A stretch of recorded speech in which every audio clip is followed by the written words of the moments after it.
ભગવાને આપણને એવું લોકેશન આપ્યું કે ત્યાં બધું જ આસાનીથી અવેલેબલ છે, તો એ સારું કહેવાય ને ભાઈ. એમાં ત્યાં જ હાઈ ટેન્શન પાવરની લાઈન નીકળી હોય તો તમારે કેટલા વોલ્ટેજ જોઈએ છે બોલો ને. પરંતુ એક વાત એ પણ યાદ રાખો કે જો એનો યુઝ કરતા ન આવડે, અડબંગાઈમાં, ઊંધાઈમાં, આડોડાઈમાં એનો કંઈક દુરુપયોગ થઈ જાય તો એ નુકસાન પણ એટલું જ ભારેમાં ભારે કરી શકે છે. આપણે સુપ્રીમ પાવરના કોન્ટેક્ટમાં છીએ, એટલે આપણે ડાયરેક્ટ સુપ્રીમ પાવરની હારે કોન્ટેક્ટમાં આવી ગયા છે. તે પુરુષોત્તમ નારાયણ જેમાં સદા વાસ કરીને વસીને રહ્યા છે એવા સંતોના સંપર્કમાં છે. એમનું જેઓ રાત દિવસ સ્મરણ કરે, ભજન કરે, સ્તવન કરે એવા હરિભક્તોના સમૂહમાં રહીએ છીએ. બહુ જ સુંદરમાં સુંદર લોકેશન છે, પરંતુ એ પણ યાદ રાખવું છે ભાઈઓ કે આની સાથે ચેડા ના થાય. એ ખેલ ખેલવાની વસ્તુ નથી. એનો ક્યારેય અપરાધ થાય, દ્રોહ થાય, એનું દિલ દુભાય તો વાલા ભાઈઓ એ નુકસાન પણ એટલું ભયંકર કરી શકે છે. કોઈ જીવ, કોઈ દેવ, કોઈ અન્ય દુભાય અને ખુદ સુપ્રીમ પાવર પરાત્પર પૂર્ણ પુરુષોત્તમ નારાયણનું દિલ દુભાય, કાંઈ ફરક ન પડે ભાઈ. આમાં તો ભૂકા બોલી જાય. એ જગતના બીજા ત્રીજા કોઈ જીવ પ્રાણી દુખાય અને ભગવાનના વાલામાં વાલા સંતોનું દિલ દુભાઈ જાય, એના નિષ્ઠાવાન હરિભક્તો દુખાય, ભૂકા બોલી જાય ભાઈ. એટલે જો આપણે સૌ દુઃખથી ડરતા હોઈએ, આપણને કોઈને દુઃખ ન જોઈતું હોય તો ભૂલે પણ કોઈ પણ સંજોગોમાં ભગવાનના વાલા સંતો કે હરિભક્તો દુભાય એવું કશું જ ન કરવું જોઈએ. બિલકુલ નહીં. મનથી પણ નહીં. શેનાથી? કેમ છે એ કનેક્શન જ એવું છે. તમે મનથી જે વિચારો ને એ બધું પાપ લાગે. હાલતા ચાલતા ચિંતામણીઓ છે. શું છે? એકવાર બોલી જાવ જોઈ. તમે એના માટે જેટલા સારા વિચારો કરો તો તમે ખુદ સારા બની જાઓ. તમે ભગવાન, સંતો અને ભક્તોના ગુણ ગુણ ગુણ ગુણ જ જોયા કરો, વિચાર્યા કરો, બોલ્યા કરો, સાંભળ્યા કરો તો ગુણિયલ બની જાઓ.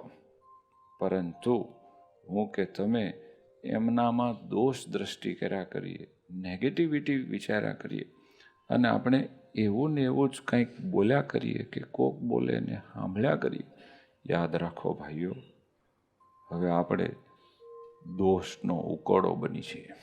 કોઈ કાળે ન. તમે રોજનું 10-10 કલાક ધ્યાનમાં બેહો ને તો એવી શાંતિ નહીં આવે કે જેવી બધામાં દિવ્ય બુદ્ધિ રાખનારને થતી હોય, આવતી હોય. યાદ રાખો, ભાવ અને અભાવ એ દિવસ અને રાત જેવી કોન્ટ્રાસ્ટ મેટર છે.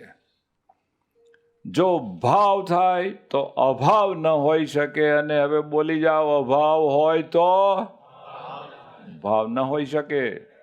એમ એકવાર ભગવાનનો, ભગવાનના સંતોનો, ભક્તોનો અભાવ શરૂ કર્યો તો હવે ત્યાં ભાવની એન્ટ્રી નથી. ભાવ વિના ક્યારેય કલ્યાણ થાય નહીં. ભાવ વિના સુખ આવે નહીં, આનંદ આવે નહીં, મજા આવે નહીં. જ્યાં ખૂબ ભાવના હોય, પ્રેમ હોય, દિવ્યતા હોય ત્યાં જ સુખ સુખ અને સુખ આવે છે ભાઈઓ. જો અંદર એવી ફિલિંગ આવતી હોય જોઈએ એટલી પ્રગતિ નથી.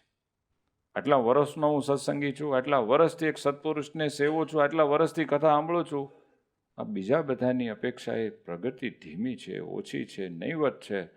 માનો ન માનો આ પાપ ક્યાંક થાય છે.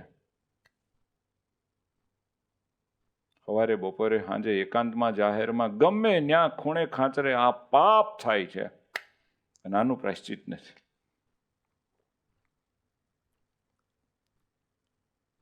ભગવાનને, ભગવાનના ભક્તના અવગુણ લેવાવાળાને કોઈ શાસ્ત્રમાં એ પાપ છૂટ્યાનો ઉપાય કયો નથી.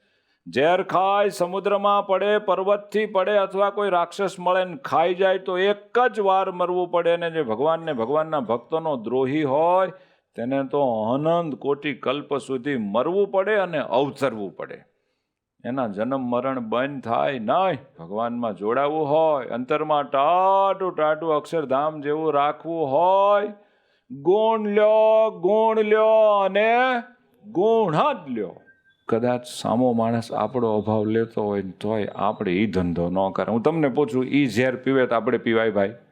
સાચું કેજો. કદાચ એવડો ગટગટ આવી જાય તો આપણે 2 બોટલ ઠઠાડાય? એ પીવે છે તો હું કેમ ન પીવું? એલા ન કરાય. જુઓ ને, દાદા ખાચર અને જીવા ખાચર એક ગામમાં રહેતા, 2 સ્વામિનારાયણ ભગવાનના સત્સંગી હતા. જીવા બાપુ જીવાય ત્યાં સુધી દાદા ખાચરનું, એના કુટુંબનું ભૂંડું થાય એવો ટ્રાય ચાલુ રાખ્યો. તમે મને એક નમૂનો બતાડો દાદા ખાચરે સામે એવું જ કર્યું. એ પરેશભાઈ, એવું કેટલી વાર તમે જોયું?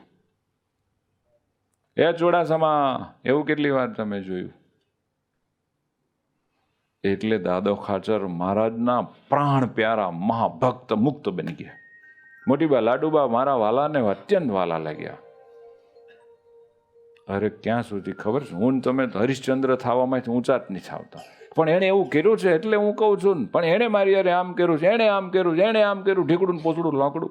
ચોરી તો ન જ કરાય, ખોટું તો ન જ કરાય, ભગવાન અને સંત દુભાય એવું તો કોઈ દિવસ ન કરાય. પરંતુ કદાચ કોકથી આવું થઈ ગયું અને જો એ ભગવાનને સંતને શરણે છે, એ બિચારો ભગવાનનું ભજન કરે છે, નામ સ્મરણ કરે છે, ભગવાનના સંબંધમાં છે, તો આપણે હવે સામે ન કરવાનું કદાપી ન કરાય. આપણને આપણા ભગવાન કરતાં, આપણા સત્સંગ કરતાં આપણા સમાજની જાજી પડી છે. જ્યારે દાદા ખાચરને એની નહોતી પડી. એને એમ જ હતું કે મારા મહારાજ, હે પ્રભુ, હે નાથ, બસ મારે તમારી જરૂર છે. તો વાલા ભાઈઓ, આપણે સૌ આ સત્સંગમાં એવા સાવધાન રહીએ કે ક્યારેય કોઈ સંત ભક્તનો ભૂલે પણ અભાવ અવગુણ લેવાઈ જાય નહીં, સંભળાઈ જાય નહીં.